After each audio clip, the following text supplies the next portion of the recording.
ಗೌತಮ್, ನೀನಾ? ಯಾಕೆ ಬಂದೆ? ಅನ್ವಿತಾ ಮುಜುಗರ ಹತಾಶೆಯಿಂದ ಅವನ ಮುಖ ನೋಡಿದ್ಲು. ಅವನಿಗೆ ಬಂದಿದ್ದ ಕೋಪಕ್ಕೆ ಗಾಯತ್ರಿ ದೇವಿ ಅಹಂಕಾರದ ಜೊತೆಗೆ ಇಡೀ ರಾಜ್ಗುರು ಕಂಪನಿ ಬಿಲ್ಡಿಂಗ್ನ ಈಗಲೇ ಪುಡಿ ಪುಡಿ ಮಾಡ್ಬೋದಿತ್ತು. ಆದ್ರೆ ಅವನು ಮಾತಾಡೋ ಮೊದಲೇ ಅನ್ವಿತಾ ಕಣ್ಣಲ್ಲಿ ನೀರು ತುಂಬಿಕೊಂಡು ತನ್ನನ್ನ ಮನೆಗೆ ಕರ್ಕೊಂಡು ಹೋಗು ಅಂತ ರಿಕ್ವೆಸ್ಟ್ ಮಾಡ್ಕೊಂಡು ಅವಳಿಗೆ ತುಂಬಾ ತಲೆನೋಯ್ತಿತ್ತು. ಗಾಯತ್ರಿ ದೇವಿಗೆ ಸರಿಯಾದ ಬುದ್ಧಿ ಕಲಿಸದೆ ಅವನಿಗೆ ಅಲ್ಲಿಂದ ಹೋಗಕ್ಕೆ ಇಷ್ಟ ಇರಲಿಲ್ಲ. ಬಟ್ ಅನ್ವಿತಾ ಮನಸ್ಸಿಗೆ ತುಂಬಾ ನೋವಾಗಿತ್ತು. ಅವಳಿಗೆ ಇನ್ನೂ ಎಂಬ್ಯಾರಸ್ಮೆಂಟ್ ಆಗೋದನ್ನ ಅವನಿಂದ ಸಹಿಸೋಕ್ಕಾಗ್ಲಿಲ್ಲ. ಅದಕ್ಕೆ ತನ್ನ ಇಮೋಷನ್ಸ್ನ ಕಂಟ್ರೋಲ್ ಮಾಡಿಕೊಂಡು ಒಂದ್ಸಾರಿ ಗಾಯತ್ರಿ ದೇವಿ ಕಡೆ ದುರ್ಗುಟ್ಕೊಂಡು ನೋಡ್ದ. ಗಾಯತ್ರಿ ದೇವಿ ಮತ್ತು ನಿರಂಜನ್ ಮುಖದಲ್ಲಿ ಒಂದು ರಿಲ್ಯಾಕ್ಸಿಂಗ್ ಸ್ಮೈಲ್ ಇತ್ತು. ಅದನ್ನ ನೋಡ್ದಾಗ್ಲಂತೂ ಗೌತಮ್ಗೆ ಕೆಂಡ ತುಳಿದಂಗಾಗಿತ್ತು. ಇವತ್ತು ನೀವಿಬ್ರು ಅನ್ವಿತಾನ ಹೇಗೆ ಅವಮಾನ ಮಾಡಿದ್ರೋ ನಿಮ್ಗೂ ಅದೇ ರೀತಿ ಅವಮಾನ ಆಗತ್ತೆ, ನೋಡ್ತಾ ಇರಿ, ಇದು ಈ ಗೌತಮ್ ಶಪಥ ಅಂತ ಮನ್ಸಲ್ಲಿ ಹೇಳ್ಕೊಂಡು ಅನ್ವಿತಾ ಕೈ ಹಿಡಿದು ಅಲ್ಲಿಂದ ಕರ್ಕೊಂಡು ಹೋದ. ಕಾರ್ ಡ್ರೈವ್ ಮಾಡೋವಾಗ್ಲೂ ಗೌತಮ್ ಅನ್ವಿತಾನ ಕೆದರಿದ ಕೂದಲು, ಅತ್ತು ಕೆಂಪಾದ ಮುಖ, ಅವಳ ಕಣ್ಣೀರನ್ನ ನೋಟಿಸ್ ಮಾಡ್ತಿದ್ದ. ಯಾಕೋ ತುಂಬ ಬ್ಯಾಡ್ ಫೀಲ್ ಆಯಿತು. ಏನಾಯ್ತು ಅನ್ವಿತಾ? ಆಯಿ ಯಾಕೆ ಹಾಗೆ ಮಾಡಿದ್ರು? ಆ ಮಾತು ಕೇಳಿ ಅನ್ವಿತಾ ಬಿಕ್ಕಿ ಬಿಕ್ಕಿ ಅಳಕ್ ಶುರು ಮಾಡಿದ್ಲು. ಆಯಿ ಹೀಗೆ ಮಾಡ್ತಾರೆ ಅಂದ್ಕೊಂಡಿರ್ಲಿಲ್ಲ ಗೌತಮ್.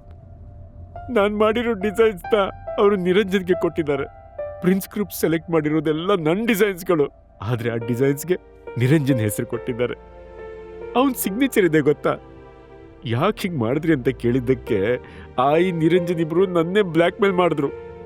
ನನ್ನ ಆಯಿ ಇಷ್ಟೊಂದು ಚೀಪಾಗಿ ನಡ್ಸ್ಕೋತಾರೆ ಅಂತ ಕನ್ಸಲ್ಲೂ ಅನ್ಕೊಂಡಿರ್ಲಿಲ್ಲ. ಗೌತಮ್ ಶಾಕ್ ಆದ. ವಾಟ್? ಆಯಿ? ಇದರಲ್ಲಿ ಆಯಿ ಕೈವಾಡ ಇದೆಯಾ? ಛೇ, ಆಯಿ ಪ್ರೊಟೆಕ್ಷನ್ನಲ್ಲೇ ನಿರಂಜನ್ ತಪ್ಪು ಮಾಡ್ತಿರೋದು. ತಮ್ಮ ಮೊಮ್ಮಕ್ಕಳಲ್ಲೇ ಇಷ್ಟೊಂದು ಭೇದ ಭಾವ ಮಾಡೋರ್ನ ನಾನೆಲ್ಲೂ ನೋಡಿಲ್ಲ. ಗೌತಮ್ಗೆ ಸಖತ್ ಕೋಪ ಬಂದಿತ್ತು. ಅವನು ಕೂಡಲೇ ಪ್ರಿನ್ಸ್ ಗ್ರೂಪ್ಗೆ ಕಾಲ್ ಮಾಡಬೇಕು ಅಂದ್ಕೊಂಡಿದ್ದ. ಆದರೆ ನೆಕ್ಸ್ಟ್ ಮೊಮೆಂಟ್ ಅವನು ತನ್ನನ್ನು ತಾನೇ ಕಂಟ್ರೋಲ್ ಮಾಡಿಕೊಂಡ. ಸ್ವಲ್ಪ ಹೊತ್ತಲ್ಲೇ ಇಬ್ರು ಮನೆಗೆ ಬಂದರು. ಈ ವಿಷಯನ ಅಪ್ಪ ಅಮ್ಮಂಗೆ ಹೇಳಿ ನೋವು ಕೊಡೋದು ಅನ್ವಿತಾಗೂ ಇಷ್ಟ ಇರಲಿಲ್ಲ. ಅವಳು ತನ್ನ ಕಣ್ಣೀರು ಒರೆಸ್ಕೊಂಡು ಗೌತಮ್ ಜೊತೆ ಮನೆಯೊಳಗೆ ಬಂದಳು. ಗೌತಮ್, ಯಾವುದೇ ಕಾರಣಕ್ಕೂ ಡ್ಯಾಡ್ಗಾಗಲಿ ಅಮ್ಮಂಗಾಗಲಿ ಏನೂ ಹೇಳಕ್ಕೆ ಹೋಗ್ಬೇಡ. ಡೀಪಾಗಿ ಉಸಿರಾಳ್ಕೊಂಡ ಗೌತಮ್, ಸರಿ ಅನ್ವಿ, ನಾನು ಸ್ವಲ್ಪ ಹೊತ್ತು ಒಂಟಿಯಾಗಿರ್ಬೇಕು ಗೌತಮ್, ನೀನು ಬೇರೆನಾದ್ರೂ ಕೆಲಸ ಇದ್ರೆ ಮಾಡ್ಕೊ ಅಂದವಳು ರೂಮಿಗೆ ಹೊರಟೋದ್ಲು.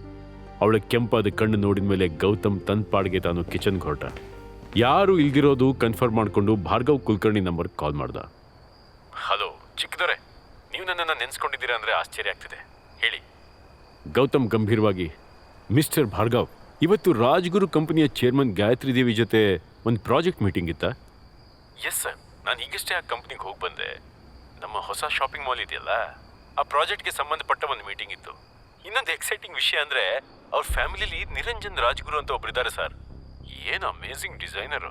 ಅವ್ರು ಮಾಡಿರೋ ಡಿಸೈನ್ಸ್ನೆಲ್ಲ ನಾನು ಅಪ್ರೂವ್ ಮಾಡಿದ್ದೀನಿ. ಪರ್ಫೆಕ್ಟಾಗಿ ಹೇಳಿ ಮಾಡಿಸಿರೋ ಡಿಸೈನ್ಸ್. ನಾವು ಅದನ್ನ ಅಪ್ಲೈ ಮಾಡಿದ್ರೆ ಬೆಂಗಳೂರಲ್ಲಿ ಪ್ರಿನ್ಸ್ ಗ್ರೂಪ್ ಕನ್ಸ್ಟ್ರಕ್ಟ್ ಮಾಡೋ ಮಾಲ್ ಯುನೀಕ್ ಆಗಿರುತ್ತೆ, ಸೆನ್ಸೇಷನಲ್ ಆಗಿರುತ್ತೆ. ಭಾರ್ಗವ್ ನಗ್ತಾ ಎಲ್ಲ ವಿಷಯನೂ ಎಕ್ಸ್ಪ್ಲೇನ್ ಮಾಡ್ತಿದ್ದ. ಆದರೆ ಗೌತಮ್ ಮುಖ ತುಂಬ ಗಂಭೀರವಾಗಿತ್ತು. ರಾಜ್ಯಸಭೆಯಲ್ಲಿ ನ್ಯಾಯ ತೀರ್ಮಾನ ಮಾಡುವಾಗ ಯಾವ ಗತ್ತಲ್ಲಿ ರಾಜ ಕೂತ್ಕೋತಾನೋ ಹಾಗೆ ಅವನು ಅಲ್ಲೇ ಕಿಚನ್ನಲ್ಲಿ ಒಂದು ಚೇರ್ ಮೇಲೆ ಕೂತಿದ್ದ. ಅವನ ಕಣ್ಣಲ್ಲಿ ಶಾರ್ಪ್ ಲುಕ್ ಇತ್ತು. ಗೌತಮಿಂದ ಯಾವುದೇ ರಿಪ್ಲೈ ಬರದೇ ಇರೋದು ನೋಡಿ ಭಾರ್ಗವ್ ಹಣೆ ಬೆವರಕ್ಕೆ ಶುರುವಾಯಿತು. ದೊರೆ, ಏನಾಯ್ತು? ನಾ ಏನಾದರೂ ತಪ್ಪು ಮಾಡಿದ್ನಾ? ಮಿಸ್ಟರ್ ಭಾರ್ಗವ್, ಪ್ರಿನ್ಸ್ ಗ್ರೂಪ್ ಜವಾಬ್ದಾರಿನ ಹೊತ್ಕೊಳ್ಳೋದು ಸುಲಭ ಅಲ್ಲ. ನಾನು ಪ್ರತಿ ಕೆಲಸದಲ್ಲೂ ಪರ್ಫೆಕ್ಷನ್ ಬಯಸ್ತೀನಿ. ಈ ಅಸಡ್ಡೆನ ನಾನು ಸಹಿಸಲ್ಲ. ನೆನಪಿರ್ಲಿ, ಆ ಡಿಸೈನ್ಸ್ ನಿರಂಜನ್ ರಾಜ್ಗುರು ಮಾಡಿದ್ದಲ್ಲ, ಅನ್ವಿತಾ ಸಿಂಹಾದ್ರಿ ಮಾಡಿರೋದು. ಐ ಮೀನ್ ನನ್ನ ವೈಫ್ ಮಾಡಿರೋದು. ಅವನ ಮಾತು ಕೇಳಿ ಭಾರ್ಗವ್ ಆತಂಕದಲ್ಲಿ, ಚಿಕ್ಕದೊರೆ, ಈ ವಿಷಯ ನನಗೆ ಗೊತ್ತಿರಲಿಲ್ಲ. ಸಾರಿ ದೊರೆ, ಬಟ್ ಡೋಂಟ್ ವರಿ, ನಾನು ಈಗಲೇ ಅವ್ರ ಜೊತೆ ಮಾತಾಡ್ತೀನಿ. ಗೌತಮ್ ಸಿಟ್ಟಲ್ಲಿ ಕಿರ್ಚೋ ಥರ, ಗಾಯತ್ರಿ ದೇವಿ ಮತ್ತೆ ಆ ನಿರಂಜನ್ ಕಾರಣದಿಂದ ನನ್ನ ಹೆಂಡತಿ ಕಣ್ಣೀರ್ ಹಾಕ್ತಿದ್ದಾಳೆ. ರಾಜ್ಕುಮಾರಂಗೆ ತನ್ನ ಹೆಂಡತಿ ಕಣ್ಣೀರ್ನೇ ವರ್ಷಕ್ಕಾಗ್ದಿದ್ರೆ ಹೇಗೆ? ಗಾಯತ್ರಿ ದೇವಿ ನಿರಂಜನ್ ಬಿಟ್ಟು ಇವತ್ತು ಅನ್ವಿತಾಗಿ ಯಾರು ಅವಮಾನ ಮಾಡಿದರೋ ಪ್ರತಿಯೊಂದು ಡೀಟೇಲ್ಸ್ ಚೆಕ್ ಮಾಡಿ ಭಾರ್ಗವ್. ನಾಳೆನೇ ಅವ್ರಿಗೆಲ್ಲ ಸರಿಯಾದ ಉತ್ತರ ಕೊಡಬೇಕು. Bhargav hesitantly, of course sir. ನಾನು ಜನರನ್ನ ಸುಮ್ಮನೆ ಬಿಡಲ್ಲ, ಎಲ್ರಿಗೂ ಸರಿಯಾಗಿ ಪಾಠ ಕಲಿಸ್ತೀನಿ. ಈ ವಿಷಯನೆಲ್ಲ ಸರಿಯಾಗಿ ತಿಳ್ಕೊಳ್ಳಿ. ನಾನು ನಾಳೆ ಬೆಳಿಗ್ಗೆ ನಿಮಗೆ ಫೋನ್ ಮಾಡ್ತೀನಿ. ನಿಮ್ಮ ಆಜ್ಞೆ ಚಿಕ್ಕದೊರೆ. ಮಾತು ಮುಗಿಸಿದ ಭಾರ್ಗವ್ ಫೋನ್ ಕಟ್ ಮಾಡಿ ವಿಂಡೋ ಆಚೆ ನೋಡೋಕೆ ಶುರು ಮಾಡ್ದ. ಅವನ ಕಣ್ಣಲ್ಲಿ ಸೇಡಿನ ಬೆಂಕಿ ಇತ್ತು.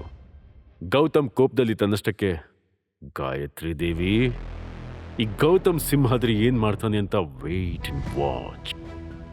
ನನ್ನ ಅನ್ವಿತಾ ಕಣ್ಣಲ್ಲಿ ನೀರು ತರಿಸಿದ್ದೀರಾ, ಇದಕ್ಕೆ ಬೆಲೆ ನೀವು ತೆರಲೇಬೇಕು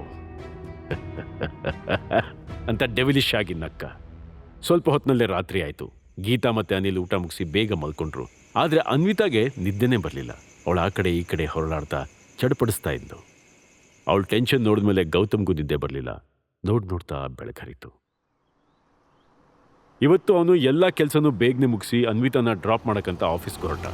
ರಾಜ್ಗುರು ಕಂಪ್ನಿಗೆ ಬರೋದು ಅವನಿಗೇನು ಹೊಸ್ತಲ್ಲ. ಆದರೆ ಇವತ್ತು ಅವನು ಬಂದಿದ್ದಕ್ಕೆ ಒಂದು ಸ್ಪೆಷಲ್ ರೀಸನ್ ಇತ್ತು.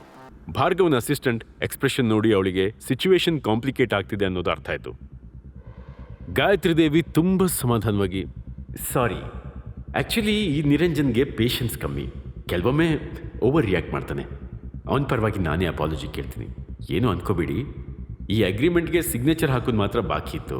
ಆದರೆ ಕೊನೆ ಕ್ಷಣದಲ್ಲಿ ಯಾಕೆ ಮಾತು? ನಮ್ಮಿಂದ ಏನಾದರೂ ಬೇಸರ ಆಗಿದೆಯಾ? ಅಸಿಸ್ಟೆಂಟ್ ನಿರಂಜನ್ ಕಡೆ ನೋಡಿ, ಅದೆಲ್ಲ ನಂಗೆ ಗೊತ್ತಿಲ್ಲ, ನಮ್ಮ ಬಾಸ್ ಹೇಳಿದ್ದನ್ನಷ್ಟೇ ನಾನು ಹೇಳ್ತಿರೋದು. ಪ್ರಿನ್ಸ್ ಗ್ರೂಪ್ಗೆ ನಿರಂಜನ್ ಅವ್ರ ಜೊತೆ ಕೆಲಸ ಮಾಡೋಕ್ಕೆ ಇಷ್ಟ ಇಲ್ಲ ಅಷ್ಟೇ. ಆಗ ನಿರಂಜನ್ ಗಂಭೀರವಾಗಿ, ಬಟ್ ನಿನ್ನೆ ತಾನೇ ನಾನು ಪ್ರೆಸಿಡೆಂಟ್ ಜೊತೆ ಮಾತಾಡಿದ್ದೀನಿ, ಅವರಿಗೆ ನನ್ನ ಡಿಸೈನ್ಸ್ ತುಂಬ ಇಷ್ಟ ಆಗಿತ್ತು. ಆದರೆ ರಾತ್ರಿ ಕಳೆದು ಬೆಳಗಾಗ್ತಿದ್ದಂಗೆ ಅವರು ಇಂಥ ದೊಡ್ಡ ನಿರ್ಧಾರ ತಗೊಂಡಿದ್ದಾರೆ. ಯಾಕೆ ಇಷ್ಟು ದೊಡ್ಡ ಹಾರ್ಶ್ ಡಿಸಿಷನ್ ತಗೊಂಡ್ರು ಅಂತ ನನಗೂ ಗೊತ್ತಾಗಬೇಕು. ಮಿಸ್ಟರ್ ನಿರಂಜನ್, ನಿಜವಾಗ್ಲೂ ನೀವು ಈ ಡಿಸೈನ್ ಮಾಡಿದ್ದೀರಾ? ಹಾಗಿದ್ರೆ ನಿಮ್ಮ ಡಿಸೈನ್ ಬಗ್ಗೆ ನಿಮಗೆ ಚೆನ್ನಾಗಿ ಗೊತ್ತಿರಬೇಕು ತಾನೆ ಅಂತ ಹೇಳ್ತಾ ಅಸಿಸ್ಟೆಂಟ್ ಟೇಬಲ್ ಮೇಲಿರೋ ಫೈಲ್ ತಗೊಂಡು ಒಂದೊಂದೇ ಪೇಜ್ ಟರ್ನ್ ಮಾಡ್ದ. ನಿರಂಜನ್ ಭಯದಲ್ಲಿ ಹಣೆ ಸವರ್ಕೋತಿದ್ದ. ಅಸಿಸ್ಟೆಂಟ್ ಮಾತು ಮುಂದುವರಿಸಿ, ನಮಗೆ ನಿಮ್ಮ ಬಗ್ಗೆ ಒಂದಿಷ್ಟು ಇನ್ಫಾರ್ಮೇಷನ್ ಸಿಕ್ಕಿದೆ ನಿರಂಜನ್. ಅದ್ರ ಪ್ರಕಾರ ನಿಮ್ಮ ಸ್ಟಡೀಸ್ ಕೂಡ ಇನ್ಕಂಪ್ಲೀಟ್, ಅರ್ಧದಲ್ಲೇ ಕಾಲೇಜ್ ಬಿಟ್ಬಿಟ್ಟಿದ್ದೀರಾ. ಅಂದಮೇಲೆ ಹೇಗೆ ನಿಮಗೆ ಡಿಸೈನರ್ ಡಿಗ್ರಿ ಸಿಕ್ಕಿದ್ದು? ನೀವು ಆರ್ಕಿಟೆಕ್ಟಾ? ಆ್ಯಂಡ್ ಈ ಕಂಪ್ನಿಗಾಗಿ ನೀವು ಮೊದಲು ಮಾಡಿರೋ ಎಲ್ಲ ಡಿಸೈನ್ಸ್ನು ನಾನು ಚೆಕ್ ಮಾಡಿದ್ದೀವಿ, ಅದರಲ್ಲಿ ಒಂದೂ ಚೆನ್ನಾಗಿಲ್ಲ. ಆ್ಯಂಡ್ ಆ ಡಿಸೈನ್ಸ್ ನೋಡಿದ್ಮೇಲೆ ನಿಮ್ಗೆ ಈ ಕೆಲಸ ಕೊಡುವಷ್ಟು ಭರವಸೆ ನಮಗೆ ಬರ್ತಿಲ್ಲ. ಬಟ್ ಇಲ್ಲಿವರೆಗೂ ಏನು ನೆಟ್ಗೆ ಡಿಸೈನ್ ಮಾಡಿದೆ, ಸಡನ್ನಾಗಿ ಇಂಥ ಫ್ಯಾಬ್ಯುಲಸ್ ಡಿಸೈನ್ಸ್ನ ಮಾಡೋಕ್ಕೆ ಹೇಗೆ ಸಾಧ್ಯ? Can you explain it? Assistant ಹೇಳಿದ್ ಕೇಳಿ ನಿರಂಜನ್ ಮತ್ತು ಗಾಯತ್ರಿ ದೇವಿ ಇಬ್ಬರು ನಾಚಿಕೆಯಾಗಿ ತಲೆ ಬಗ್ಸಿ ಒಬ್ರನ್ನೊಬ್ರು ನೋಡಿಕೊಂಡ್ರು. ಅಸಿಸ್ಟೆಂಟ್ ಕೋಪದಲ್ಲಿ, ನಿಮ್ಮ ಕಂಪ್ನಿಲಿ ನೀವೇ ಲೂಟಿ ಮಾಡ್ತಿದ್ದೀರಾ? ಈ ಡಿಸೈನ್ಸ್ ಕದ್ದಿರೋದೆ ತಾನೇ? ಹಾಂ, ನೀವು ಮಾಡಿರೋ ಕೆಲಸಕ್ಕೆ ನಿಮ್ಮನ್ನು ಜೈಲಿಗೆ ಹಾಕಿಸ್ಬೋದು ಗೊತ್ತಾ ಅಂದು ಎಲ್ಲರನ್ನು ಒಮ್ಮೆ ನೋಡಿದವನು ಅಲ್ಲಿಂದ ಹೊರಟೋದ. ಅಸಿಸ್ಟೆಂಟ್ ಹೊರಟೋದ್ಮೇಲೆ ಕಾನ್ಫರೆನ್ಸ್ ಹಾಲಲ್ಲಿ ಪಿನ್ ಡ್ರಾಪ್ ಸೈಲೆನ್ಸ್ ಇತ್ತು. ಅನ್ವಿತಾ ಅಂತೂ ಇಲ್ಲಿ ನಡೆದಿದ್ದ ಕನಸೋ ನಿಜಾನ ಅಂತ ಗೊತ್ತಾಗದೆ ಕಣ್ಣು ಮಿಟುಕಿಸ್ತಿದ್ಲು. ಸ್ವಲ್ಪೊತ್ತಿಗೆ ಗೌತಮ್ ಹೇಳಿದ ಮಾತುಗಳು ಇನ್ನೂ ಅವಳ ಕಿವಿಲಿ ಇಕೋ ಆಗ್ತಿತ್ತು. ಅನ್ವಿತಾ ಮನಸ್ಸಲ್ಲೇ, ಗೌತಮ್ ಇದನ್ನೆಲ್ಲ ಗೆಸ್ ಮಾಡಿದ್ನೋ ಅಥವಾ ನಿಜವಾಗ್ಲೂ ಹೀಗೆ ಆಗುತ್ತೆ ಅಂತ ಅವನಿಗೆ ಗೊತ್ತಿತ್ತ. ಆದರೆ ಹೇಗೆ ಇಷ್ಟು ಅಕ್ಯುರೇಟ್ ಆಗಿ? ಅನ್ವಿತಾಗೆ ಗೌತಮ್ ಮೇಲೆ ಅನುಮಾನ ಬರುತ್ತಾ? ಗಾಯತ್ರಿ ದೇವಿ ನೆಕ್ಸ್ಟ್ ಹೆಜ್ಜೆ ಏನು? ಗೌತಮ್ ನಿರಂಜನ್ಗೆ ಹೇಗೆ ಬುದ್ಧಿ ಕಲಿಸ್ತಾನೆ? ಅನ್ವಿತಾ ಡಿಸೈನ್ ಡೈರೆಕ್ಟರ್ ಆಗ್ತಾಳ? ಉತ್ತರಕ್ಕಾಗಿ ಮುಂದಿನ ಎಪಿಸೋಡ್ನ ಕೇಳಲೇಬೇಕು. ರಾಯಲ್ ವಾರಸ್ದಾರ, ಓನ್ಲಿ ಆನ್ ಪಾಕೆಟ್ FM. ಈಗಲೇ ಡೌನ್ಲೋಡ್ ಮಾಡಿ ಕೇಳಿ ರಾಯಲ್ ವಾರಸ್ದಾರ, ಕೇವಲ ಪಾಕೆಟ್ FM ನಲ್ಲಿ.